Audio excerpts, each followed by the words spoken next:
Yes, sir. Okay.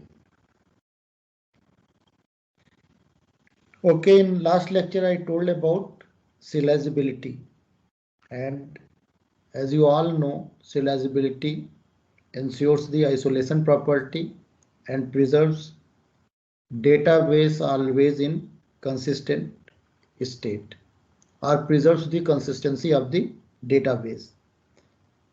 If we have any serial schedule, equivalent serial schedule of that non-serial schedule, then we can say that ki non-serial schedule is serializable schedule and guarantees the preservation of consistency in database. Now second concept is recoverability. So here we have to design such a non-serial schedule which is both serializable and recoverable. Though in serializability, transactions follow the recoverability within the transactions, but if concurrent transactions are executing simultaneously, then we have to follow some other constants to make our non-serial schedule recoverable. Again, we can classify recoverable schedule into three parts. One is cascading schedule, second one is cascadeless schedule, and third one is strict schedule. So as you all know, there are two types of the schedule, serial schedule and non-serial schedule. So non-serial schedule may be consistent and may not be consistent. If your non-serial schedule is serializable, then you can say that your database is in consistent state. But if your non-serial schedule is not serializable, then that may be consistent and may not be consistent. May be consistent and may not be consistent. And if your non-serial schedule is not consistent, then you should make your non-serial schedule recoverable. If any failure occurs, then we can perform rollback operations or we can perform undo operations so that our database can go to consistent state. Here our objective is to keep our database always in consistent state. So non-serial schedule should be both serializable and recoverable. What is the meaning of recoverable schedule? If a transaction Tj reads a data item previously written by a transaction Ti, then the commit operation of Ti appears before the commit operation of Tj, or we can say that commit operation of Ti precedes the commit operations of Tj, or you can say commit operation of Tj follows the commit operations of Ti. Then you can say your non-serial schedule is recoverable, otherwise your non-serial schedule is not recoverable. Did you get it? What I am saying? If a transaction Tj reads a data item previously written by Ti, means here Tj is performing read operations which is produced by Ti. So commit order of both the transactions should be same. Here Tj is using data of Ti. First Ti writes the data and then Tj performs the read operations. So commit operations of both the transaction should be in same order. See here in this schedule, In this schedule, T1 transaction performs write operations.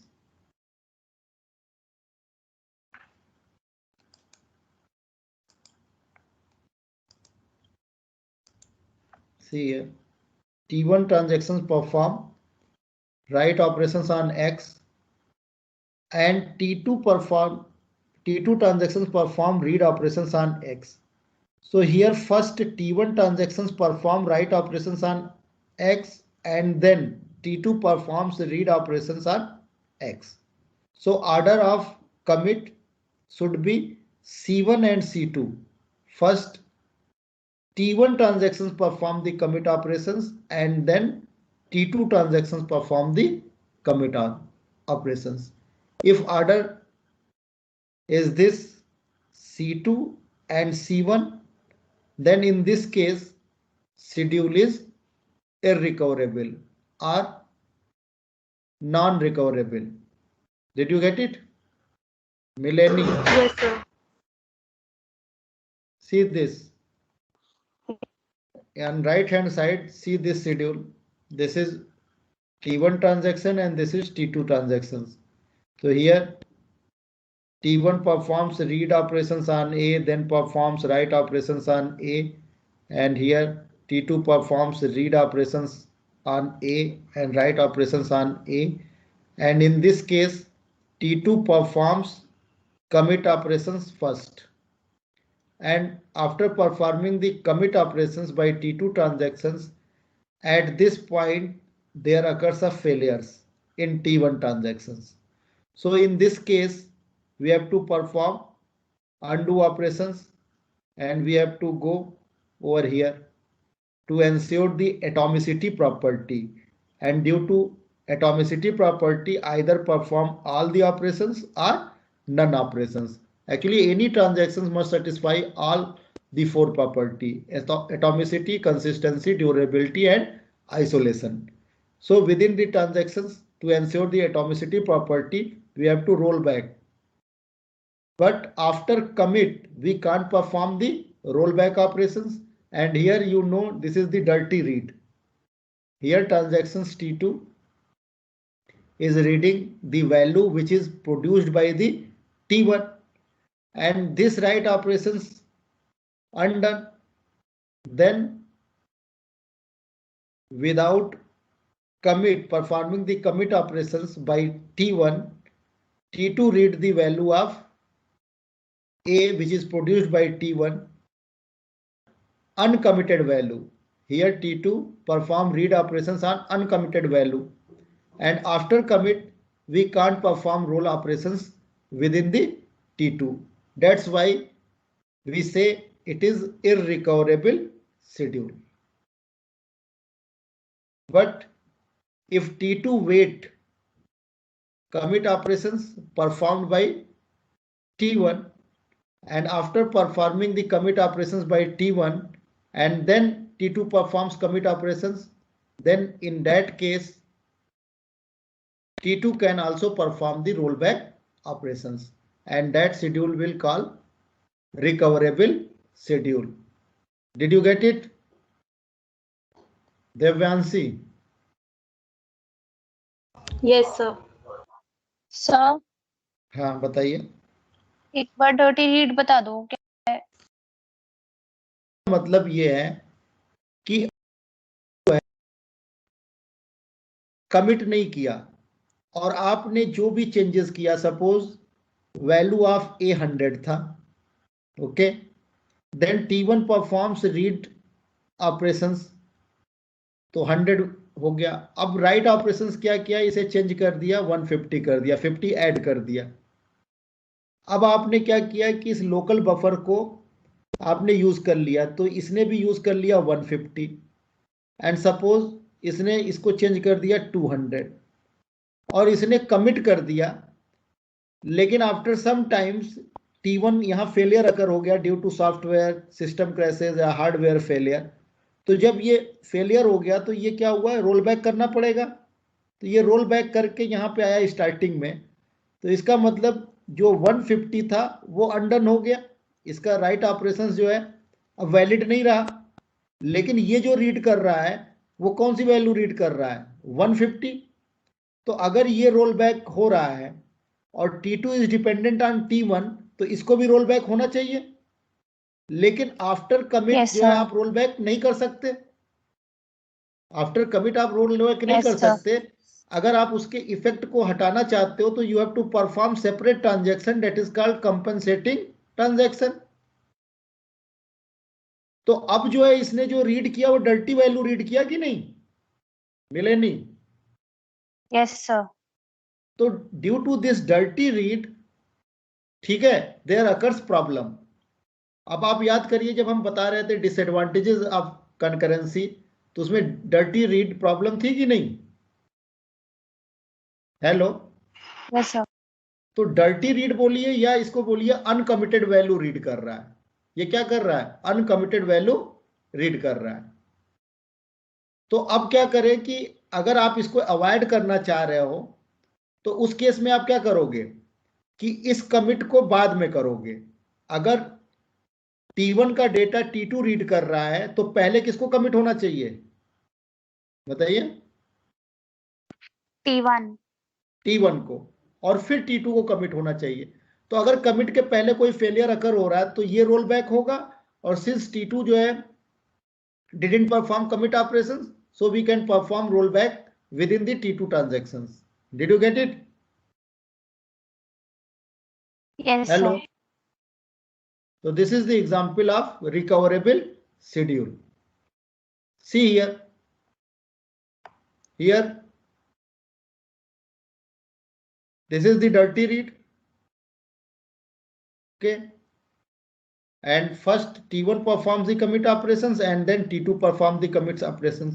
तो अगर यहाँ पे कोई roll back failure occur हो रहा है तो ये रोल बैक हुआ, और चूंकि कमिट अभी ये नहीं किया तो इस पॉइंट पे इसको भी आप रोल बैक कर दोगे, तो ये डेटाबेस इनकंसिस्टेंट स्टेट में नहीं रहेगा। तो this is the example of recoverable schedule. तो आपका ऑब्जेक्टिव क्या होना चाहिए कि हमेशा डेवलप करें, डिजाइन करें रिकवरेबल शेड्यूल। सिलाइजेबल तो है, ठीक है, लेकिन रिकवरेबल भी हो कि अगर in the case of failure if any transactions roll back, so all the transactions which is dependent on that transactions, we can perform rollback operations in those transactions also. Now I think that you all understood the concept of recoverable schedule. Now read this sentence. If a transaction Tj reads a data item previously written by Ti, इसका मतलब Ti right operations कर रहा है and then Tj क्या कर रहा है, read कर रहा है। Then commit operation of Ti appears before the commit operations of Tj। अगर Ti रीड करता which is produced by Tj, then पहले Tj कमिट होता देन Ti कमिट होता, तो ऑर्डर जो है सेम होगा। मिले नहीं? Did you Yes, get sir. It? Sir तो अगर इसमें कोई जैसे अभी बताइए। आपने बताया कि डर्टी रीड होती है जो उसे बोलते हैं रीडिंग अनकमिटेड वैल्यू को डर्टी रीड बोलते हैं। तो जैसे जो रिकवरेबल वाला एग्जांपल था उसमें जो ये रीड कर रहा है T2 T1 को, तो बाद में कमिट हो रहा है, इसलिए अभी भी वो डर्टी रीड रहेगा। अगर वो नहीं, अब पहले कहाँ कमिट हो जाता बाद में कौन वाले रीड कर केस में कह रहे हो? इस केस में तो ये डर्टी रीड हुआ ना। रिकवरेबल में हाँ, उसमें भी डर्टी रीड ही होगा वो, लेकिन डर्टी रीड में क्या है कि थोड़ा सा प्रोटोकॉल हमने लगा दिया। अब आप वही एग्जांपल सोचो कि ये जो है ये मिलेनी, ठीक है, और यहां पे जो है अनदर स्टूडेंट एक्स है। आप यहां पे आंसर लिख रहे हो एग्जाम में, ठीक है, और ये देख के जो है कॉपी कर रहा है, चीटिंग कर रहा है, ठीक है। अब अभी मिलेनी ने कॉपी सबमिट नहीं किया और ये कमिट करके सबमिट करके चला गया, और फिर उनको लगा मिलेनी को कुछ गलत हो गया है तो यहां पे अपडेशन किया, तो ये तो चला गया, डर्टी चीज रीड करके चला गया कि नहीं? Hello? Yes sir. Yes sir. तो अगर डर्टी रीड कर रहे हो तो ये देखो कि पहले मिलेनी सबमिट कर दे कॉपी, फिर आप सबमिट करो, तब तो कोई चांसेस ऑफ चेंजेस नहीं होंगे ना। है? Yes sir. Did you get it? आप यस डर्टी सर। रीड कर रहे हो, लेकिन डर्टी रीड के केस में प्रॉब्लम कब होगा? जब फेलियर अकर होगा ना। अगर फेलियर नहीं हो रहा है, अगर मान लो इसने कमिट किया और मिलेनी ने बाद में सबमिट किया, लेकिन कोई चेंजेस नहीं कर रही है मिलेनी, तो कोई प्रॉब्लम नहीं होगी। Yes sir. प्रॉब्लम कब होगी? जब कोई फेलियर अकर हुआ due to hardware and software. Clear हो गया? Okay sir. तो इसमें चीटिंग आप कर रहे हो, लेकिन थोड़ा सा ध्यान रखो कि पहले जिससे चीटिंग कर रहे हो वो पहले कमिट करे, फिर आप कमिट करो, तो उस केस में कोई प्रॉब्लम नहीं होगी। हाँ, अगर जिससे चीटिंग कर रहे हो अगर वो कुछ गलत किया हो तो अलग केस है, तो आप भी कर लोगे, लेकिन यहां पे जो लॉजिकली कोई भी चीज आप परफॉर्म कर रहे हो वहां गलत चीज तो परफॉर्म करोगे नहीं, वो तो जो एज पर दी नीड्स होगा उसकी कोडिंग करोगे आप। ठीक है? Did you get it? Sir जो नीचे वाला रिकवरेबल वाला है उसमें भी तो T1 पहले कमिट कर रहा है फिर T2 कमिट कर रहा है। कहां पे बताओ? कौन इसमें सा देखो नीचे वाला? पहले T1 ये इसमें तो ये रिकवरेबल बाद वाला। में कमिट किया ना। अब इसमें क्या हो रहा है? T1 पहले कमिट किया ना, फिर T2 कमिट और किया। फिर T2 ने किया तो तो तब भी अगर उस पे डर्टी रीड लिखा है। अरे डर्टी रीड तो ये है ही, लेकिन अगर मान लो कोई फेलियर हुआ, मान लो इस पॉइंट में फेलियर हुआ, तो आप रोल बैक करोगे। अब ये चूंकि कमिट नहीं किया है तो इसको भी तो रोल बैक आप कर सकते हो। अगर यस मान सर। लो इसने कॉपी सबमिट नहीं किया और ये कुछ आंसर में चेंज कर रहा है, तो ये भी तो चेंज कर लेगा। लेकिन अगर ये कॉपी सबमिट करके चला गया यस और सर। ये चेंज कर रहा है तो ये चेंज नहीं कर पाएगा ना। Yes hello? सर। तो यहां पे क्या हो रहा है कि अगर यहां पे ये कुछ फेलियर हुआ तो ये क्या करेगा? अंडू करेगा। तो चूंकि कमिट नहीं हुआ है, अभी अभी ये वेट कर रहा था, तो कमिट नहीं किया, तो इसको भी आप रोल बैक करा दोगे, तो ऑलवेज आपका डेटाबेस क्या होगा? इनकंसिस्टेंट स्टेट होगा। लेकिन अगर आप कमिट पहले करा दोगे तो रोल बैक नहीं हो सकता है ना, यस सर। क्योंकि आपको पहले ही हमने बताया था कि आफ्टर कमिट जो है आप रोल बैक नहीं कर सकते हो, आप अनदर ट्रांजेक्शन जो है एग्जीक्यूट कर सकते हो। ठीक है? To remove the effect of previous transaction. Did you get it? Yes sir. या यानी कोई डाउट हो तो फिर पूछ सकते हो, हमने तो कोशिश किया कि समझा दिया जाए। सर आ तो गया। रिकवरेबल शेड्यूल तभी होगा जिससे जो चीटिंग कर रहा है, डर्टी रीड हमेशा प्रॉब्लम नहीं करता है ना। डर्टी रीड अगर मान लो ये दोनों, हम कह रहे हैं कि ये ऑर्डर, हम कह रहे हैं ऑर्डर जो है पहले कमिट ये किया फिर कमिट ये कर दे, कमिट ये कर दे, तो क्या कोई प्रॉब्लम होगी उस केस में? पहले ये कमिट किया फिर ये कमिट किया, अगर कोई फेलियर अकर नहीं हो रहा है तो कोई प्रॉब्लम नहीं होगी।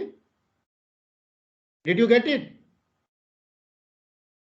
हेलो? Yes sir. प्रॉब्लम कब होगी? अगर यहां पे कमिट के पहले T1 के कमिट के पहले इस पॉइंट पे, at this point, if any failure occurs, then failure occurs करने के लिए क्या होता है? Either performs all the operations or none. तो आपको कहां जाना पड़ेगा? एटॉमिसिटी इंश्योर करने के लिए प्रीवियस में जाना पड़ेगा। तो अगर ये प्रीवियस पे चला गया तो इसका मतलब जो ये मॉडिफाई किया था उसको T2 जो रीड कर रहा है वो तो डर्टी रीड हुआ, डर्टी रीड हुआ। लेकिन डर्टी रीड में जैसे आप बोल रहे हो, इसको यहां पे प्रॉब्लम इसलिए नहीं आ रही क्योंकि ये फेलियर अकर हुआ ही नहीं। डर्टी रीड तो ये भी है क्योंकि ये अनकमिटेड कर रहा है ना, अभी तो कमिट हुआ नहीं, बिना देखे इसने क्या किया? रीड कर लिया। तो अगर आप बिफोर कमिट कोई रीड कर रहे हो विच is produced by another transaction, that is the dirty read. Okay? अगर ये यहां पे कमिट कर लेता, अगर यहीं पे ये कमिट कर देता और फिर आप इसको रीड करते, तो इसका मतलब अब ये आप डेटाबेस से रीड कर रहे हो, ये इस पे डिपेंडेंट नहीं है, तो this is not called dirty read. Did you get it? मिले नहीं? Yes sir. अगर after commit read operation perform कर रहे हो तो उस केस में डर्टी रीड नहीं है, डिपेंडेंसी नहीं है। लेकिन बिफोर कमिट अगर आप रीड कर रहे हो तो इसका मतलब this read operation is dependent on T1 transactions. तो अगर T1 फेलियर के कारण रोल बैक हो रहा है तो T2 को भी रोल बैक होना चाहिए। लेकिन यहां पे आपने कमिट कर दिया है, ठीक है, तो अगर बिफोर कमिट यहां पे फेलियर हो रहा है तो सिर्फ इसी को रोल बैक करना होगा, इसे रोल बैक नहीं करना होगा। ठीक है, आगे के शेड्यूल में क्लियर हो जाता है ये। तो अभी रिकवरेबल एंड नॉन रिकवरेबल, मतलब रिकवरेबल एंड नॉन रिकवरेबल और इरिकवरेबल क्लियर हो गया होगा। तो इसकी सिंपल सी डिफिनीशन है यस सर। कि if a transaction TJ reads a data item previously written by a transaction TI, then commit operation of TI appears before the commit operations of TJ। अगर ये ऑर्डर नहीं maintain कर रहा है तो वो इररिकवरेबल होगा। तो इररिकवरेबल शेड्यूल अगर फाइंड आउट करना है किसी भी नॉन सीरियल शेड्यूल में तो सबसे पहले आप क्या फाइंड आउट करोगे? Dirty read. डर्टी रीड अगर नहीं है, डर्टी रीड नहीं है तो वो रिकवरेबल होगा। लेकिन डर्टी रीड नहीं है तो वो रिकवरेबल भी हो सकता है, मतलब डर्टी रीड है तो रिकवरेबल भी हो सकता है और नॉन रिकवरेबल भी हो सकता है। रिकवरेबल कब होगा? जब सेम ऑर्डर में कमिट आप परफॉर्म कर रहे हो जिस ऑर्डर में डर्टी रीड किया गया है, और सेम ऑर्डर में नहीं कर रहे हो तो वो क्या होगा? इररिकवरेबल होगा। Did you get it? Yes sir. तो ये भी बहुत ही इंपॉर्टेंट टॉपिक है and questions have been asked in GATE and AKTU examination from this topic. So concept should be clear to you all. Now second one is, there are three types of the recoverable schedules: cascading schedule, cascadeless and strict. So what is the meaning of cascading? See here. Here T1 performs read operations on A, then performs write operations on A. So before commit, T2 transactions read the value of A. So please let me know whether this is dirty read or not. Mileni. Hello. Yes sir. This is Dirty the read. example of dirty read. Now this is also example of dirty read, and this Dirty is read. also example of dirty read. You can say that transactions T4 is dependent on T3 and T3 is dependent on T2 and T2 is dependent on T1. Okay. And suppose we perform commit operations in this order: C1, then C2, then C3, and then C4. Now let me know whether this schedule is recoverable or not.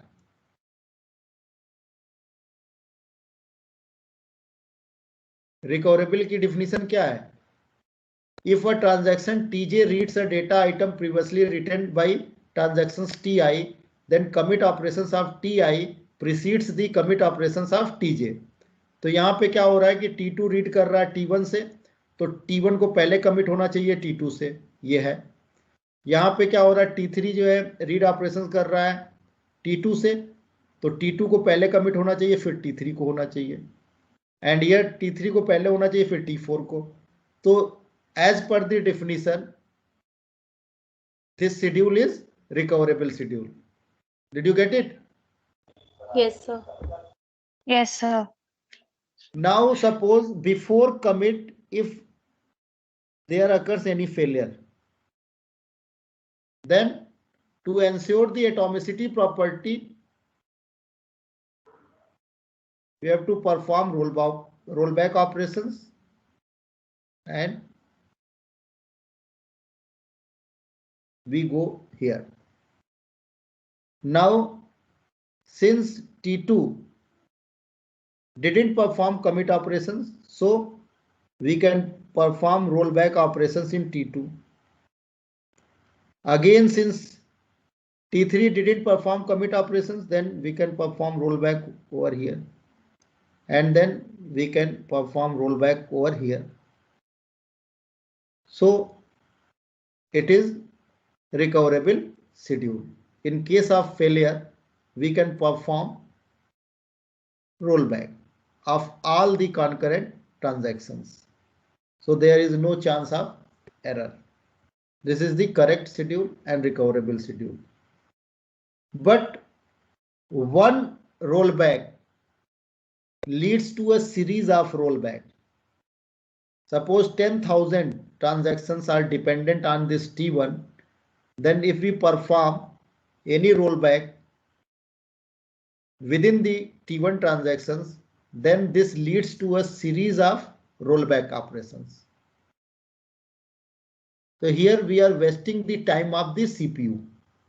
In cascading rollback, we are wasting the processing time of the CPU. First we execute the things in doing changes, and then we spend time to perform undo operations.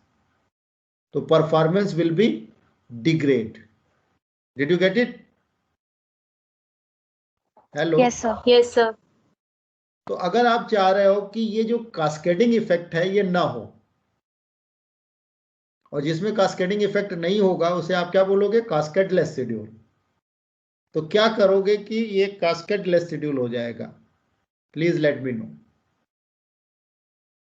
ऐसा क्या कर दिया जाए कि ये जो cascading recoverable schedule है वो कास्केडलेस शेड्यूल रिकवरेबल शेड्यूल में कन्वर्ट हो जाए? बताइए. मिलेनी.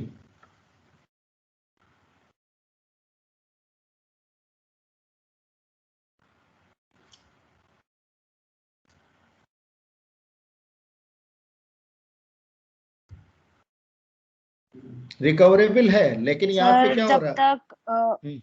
बताइए. जब तक फाइनली वो सारा लिख नहीं लेता तब तक कोई रीड ही ना करे. हाँ, तो क्या करें जब वो बताओ? लास्ट पूरा लिखे. अनकमिटेड रीड को हम अलाउड ही ना करें, डर्टी रीड को क्या करें? अलाउड ही ना करें. अगर पहले यहां पे कमिट हो जाए देन ये रीड करे, और फिर ये कमिट हो जाए फिर ये रीड करे, फिर ये कमिट हो जाए फिर ये रीड करे, एंड आफ्टर दैट ये कमिट हो. तो अनकमिटेड वैल्यू को हम रीड करने दे नहीं रहे हैं. तो अगर डर्टी रीड को आप हटा दोगे तो क्या होगा? कास्केडिंग इफेक्ट जो हो रहा था वो अपने आप रिमूव हो जाएगा. Did you get it? Yes sir. और आपका शेड्यूल क्या हो जाएगा? कास्केडलेस रिकवरेबल शेड्यूल. तो हमारा ऑब्जेक्टिव क्या होना चाहिए? किस टाइप का आपको शेड्यूल बनाना चाहिए? कास्केडलेस रिकवरेबल शेड्यूल या कास्केडिंग रिकवरेबल शेड्यूल? कास्केडलेस. क्यों? क्योंकि परफॉर्मेंस उसमें क्या होगा? डिग्रेड हो जाएगा. ठीक है. ऐसा नहीं कि इसमें कॉन्करेंसी नहीं रहेगी, कॉन्करेंसी रहेगी. Suppose T2 want to perform read operations on data item B, तो B के केस में कोई प्रॉब्लम नहीं है, आप अलाउ कर दोगे. अनदर डेटा आइटम C है, C के केस में कोई प्रॉब्लम नहीं है, उसको भी आप अलाउ कर दोगे. लेकिन अगर ये A वैल्यू रीड कर रहा है जिसको जो है T1 जो है चेंजेस कर रहा है जिस वैल्यू में, तो जब तक T1 कमिट नहीं कर देगा तब तक उसे आप अलाउ नहीं करोगे. तो उस केस में अगर यहां पे कोई फेलियर अकर हुआ तो सिर्फ इसी को रोल बैक करना होगा. इस रोल बैक का इफेक्ट अदर ट्रांजैक्शंस में नहीं होगा. तो मतलब ये this roll back doesn't lead to a series of roll back operations. तो जो वेस्टेज ऑफ टाइम है उसको आपने क्या किया? सेव कर लिया. लिटिल बिट कॉन्करेंसी आपने क्या किया? कम कर दिया. लेकिन जो सीपीयू टाइम है उसको आप सेव कर लिया. तो सबके एडवांटेजेस एंड डिसएडवांटेजेस होते हैं. Did you get it? Yes sir. See cascadeless schedule.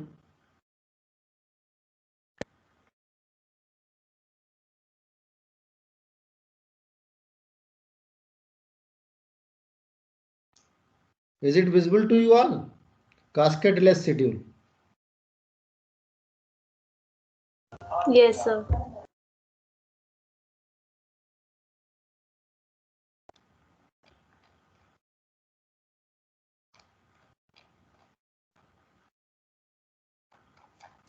Where is cascadeless?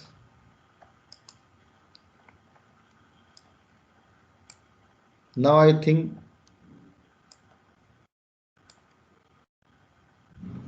cascadeless schedule is visible to you all. Okay, see here. First T1 perform commit operations, then we allow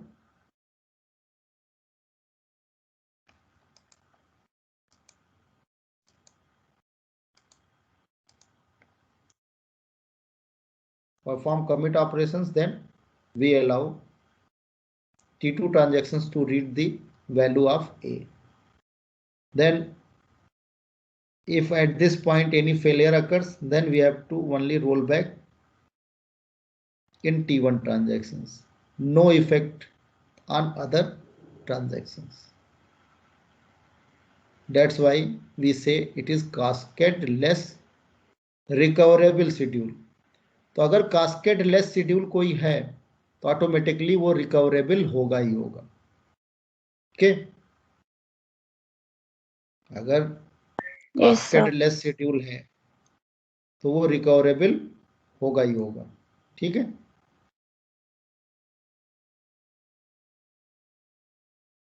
then again see here. Please let me know whether this is cascadeless or not. Second schedule, this one.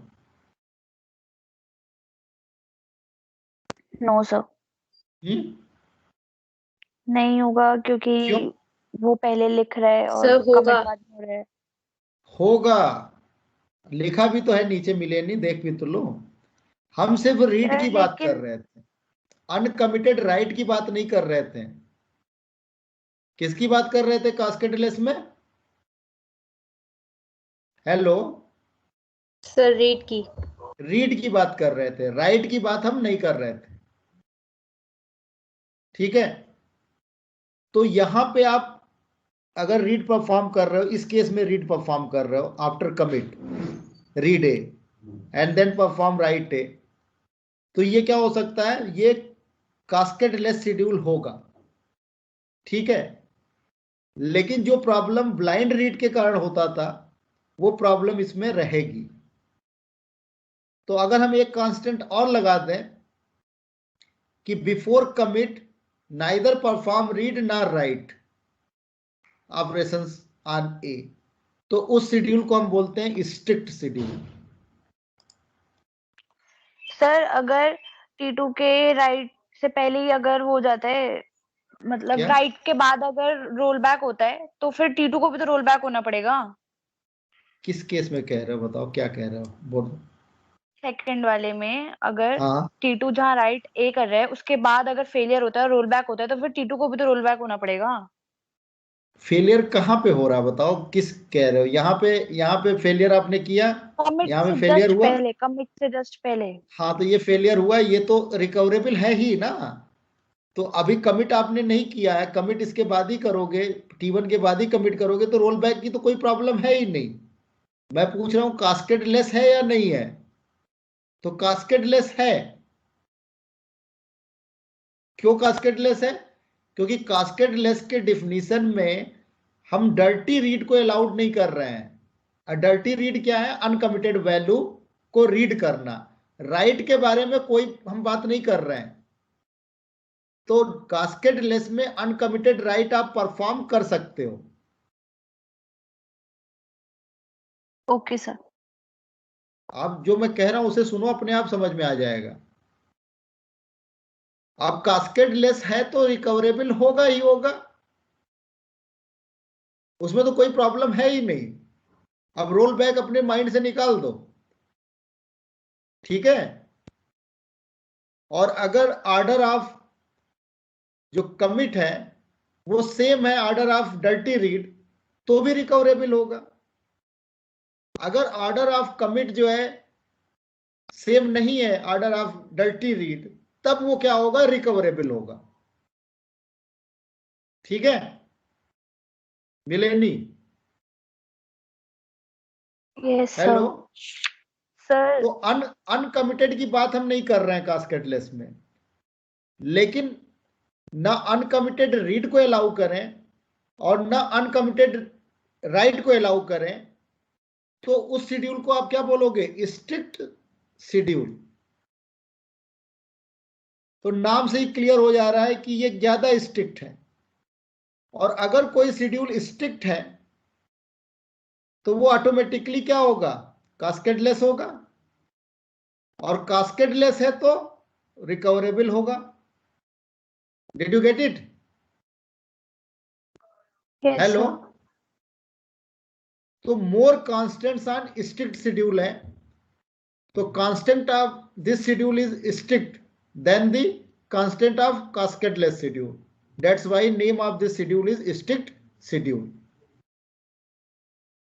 So before commit, sir एक चीज पूछनी another है। transactions can't perform read as well as write operations, which is the actually dirty read is not allowed and blind write is also not allowed in strict schedule. हाँ अब बताइए क्या कह रहा हूँ। सर जैसे कास्केडिंग में हो रहा था कि हम कमिट नहीं कर रहे थे, इसलिए अगर कोई फेलियर अकर हो रहा था तो सारे ट्रांजैक्शंस को रोल बैक होना पड़ रहा था। इसलिए कास्केडलेस में हम पहले से ही कमिट कर देते हैं जिससे कि रोल बैक कम हो। लेकिन वही चीज है, अगर हम जैसे सेकंड वाले एग्जांपल में आपने बोला कि अनकमिटेड राइट कर रहे हैं, तो वो भी तो वही हुआ ना कि अगर राइट के बाद अगर फेलियर हो रहा है तो उसको भी तो, बाकी सबको भी तो फिर रोल बैक होना पड़ेगा, फिर तो सेम कास्केड की तरह हो गया ना। किसको आप कह रहे हो, आप क्या कहना चाह रहे हो बताओ। जो ये सेकंड वाला एग्जांपल है जिसमें अनकमिटेड राइट किया है, हाँ हाँ अनकमिटेड राइट करने के बाद अगर फेलियर अकर होता है तो मान लो जैसे आपने बोला कि बहुत सारे अगर ट्रांजैक्शंस होते हैं तो सबको रोल बैक होना पड़ेगा, तो वैसे ही तो सेम कास्केड में हो रहा अरे था। रोल बैक तो हो ही जाएगा बेटा, इसमें रोल बैक की तो बात ही नहीं हो रही है। कमिट इसका क्या तो हो रहा सर है, तभी तो अगर कास्केडलेस कमिट पढ़ रहे इसका थे हम कि बाद में रोल हो बैक रहा कम हो। है, तो अगर यहाँ पे आप कोई भी फेलियर होगा तो ये रोल बैक होगा, तो T2 तो रोल बैक हो ही जा रहा है, ये रिकवरेबल तो है ही, ये रिकवरेबल तो है ही। तो सर वो तो कास्केड वाला भी तो है। ऐसा ऐसे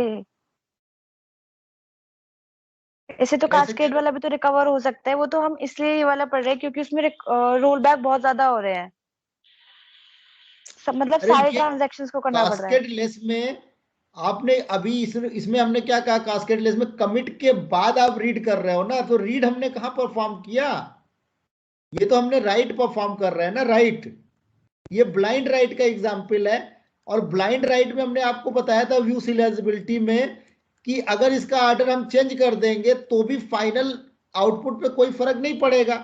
तो ब्लाइंड राइट को कास्केड लेस में कंसीडर नहीं करते, लेकिन स्ट्रिक्ट वाले में ब्लाइंड राइट को भी हम अलाउड नहीं कर रहे हैं। ठीक है, without reading T2 is performing right operations के। तो यहां पे अगर आप इसको अलाउ करोगे तो लास्ट अपडेट प्रॉब्लम आ जाएगा। एक और हमने बताया था लास्ट अपडेट प्रॉब्लम, तो ये प्रॉब्लम रहेगी कास्केडलेस शेड्यूल में, लेकिन स्ट्रिक्ट शेड्यूल में लॉस्ट अपडेट प्रॉब्लम भी नहीं रहेगी क्योंकि ब्लाइंड राइट वाला भी आपने अवॉइड कर दिया। Did you get it? Okay sir, yes sir. आप चीजों को मिक्स कर दे रहे हो, मिक्स मत करो। कास्केडिंग का मतलब क्लियर हो गया। कास्केडिंग का मतलब क्या है कि अगर एक ट्रांजैक्शन फेल हो रहा है और आपको उसका इफेक्ट जो है कई ट्रांजैक्शंस पे है ड्यू टू डिपेंडेंसी, तो सबको रोल बैक करना पड़ेगा। तो उस डिपेंडेंसी को आपने कम किससे कर दिया, डर्टी रीड अलाउ नहीं कर रहे हो, मतलब अनकमिटेड रीड को अलाउ नहीं कर रहे हो। तो अनकमिटेड रीड को हमने अलाउ नहीं किया, तो उसमें जो सीरीज ऑफ था चेंजेस वो क्या हुआ, वो कम हो गया। अब आप कह रहे हो कि इसमें जो है ये अनकमिटेड अगर हमने रोल कर लिया तो इसका रोल बैक नहीं होगा, ये तो रीड कर ही नहीं रहा है, ये तो ब्लाइंड है, सोच के आया कि हमें लिखना ही लिखना है। हेलो मिलेनी, क्लियर हो रहा है कि नहीं? तो ब्लाइंड राइट से अनदर टाइप की प्रॉब्लम होती है लास्ट अपडेट प्रॉब्लम। कौन सी प्रॉब्लम होती है? Last update problem. तो अगर आपको और भी अच्छा बनाना है करेक्ट शेड्यूल, तो दोनों को आप परफॉर्म नहीं करोगे, ना रीड ना राइट, स्ट्रिक्ट शेड्यूल, ठीक है। लेकिन अगर आप स्ट्रिक्ट शेड्यूल बनाओगे तो उस केस में जो है नंबर ऑफ द कंकरेंसी क्या होगी, लो हो जाएगी। तो हम बीच का रास्ता चलते हैं कि हमारा रिक्वायरमेंट होता है कि जो हम डिजाइन करें non serial schedule, such type of non-serial schedule which is serializable and cascade-less schedule, और cascade-less schedule है तो ऑटोमेटिकली रिकवरेबल होगा। लेकिन आप और भी ज्यादा स्ट्रिक्ट होना चाह रहे हो तो neither allow read operations, uncommitted read operations, nor allow uncommitted write operations. Did you get it? मिलेनी? Yes sir, yes sir. तो उस प्रॉब्लम को रिमूव करने के लिए तो फिर स्ट्रिक्ट शेड्यूल है जो आप कह रहे हो, प्रॉब्लम तो होगी होगी मिलेनी। इससे प्रॉब्लम हो रही है कि नहीं हो रही है बताओ?